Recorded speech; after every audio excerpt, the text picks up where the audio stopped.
আসসালামু আলাইকুম। এমন যদি হয় যে আপনি আপনার ফেসবুকের মনিটাইজেশনের যে রিকোয়ারমেন্ট সেটি ফুলফিল করেছেন, কিন্তু আপনি পলিসি ইস্যু রিমুভ করতে পারছেন না। আপনি প্রথমে একবার অ্যাপিল করেছেন, কিন্তু সেই অ্যাপিলেও আপনার মনিটাইজেশন ইস্যু রিমুভ হয়নি। তখন আসলে আপনি কি করবেন? তো সেই মনিটাইজেশন ইস্যু রিমুভ করার জন্য আপনাকে যেটি করতে হবে, আপনি দেখবেন যে আপনি আপনার যে ভিডিওগুলো পোস্ট করেছেন সেগুলোতে কোনো কপিরাইট ইস্যু আছে কিনা। যদি কপিরাইট ইস্যু থাকে, সেই ভিডিওগুলোকে আপনাকে অবশ্যই ডিলিট করে দিতে হবে পার্মানেন্টলি। এরপর আপনি দ্বিতীয় চেক করবেন যে আপনি যে ভিডিওগুলো পোস্ট করেছেন বা সেগুলো, অথবা আপনি আপনার পেজে যে পোস্টগুলো করেছেন, হতে পারে সেটা টেক্সট অথবা ইমেজেস, যে কোনো কিছু, সেগুলো আপনি আপনার প্রোফাইলে অথবা আপনি অ্যাড আছেন এরকম কোনো গ্রুপে আপনি শেয়ার করেছেন কিনা। যদি সেটা করে থাকেন তাহলে সেগুলো আপনাকে অবশ্যই রিমুভ করতে হবে।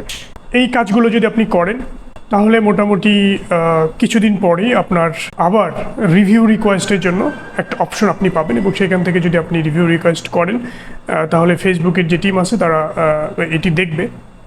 দেখার পরে যদি সব কিছু ঠিক থাকে তাহলে আপনার মনিটাইজেশনটি কিন্তু আপনাকে দেওয়া হবে। ধন্যবাদ সবাইকে।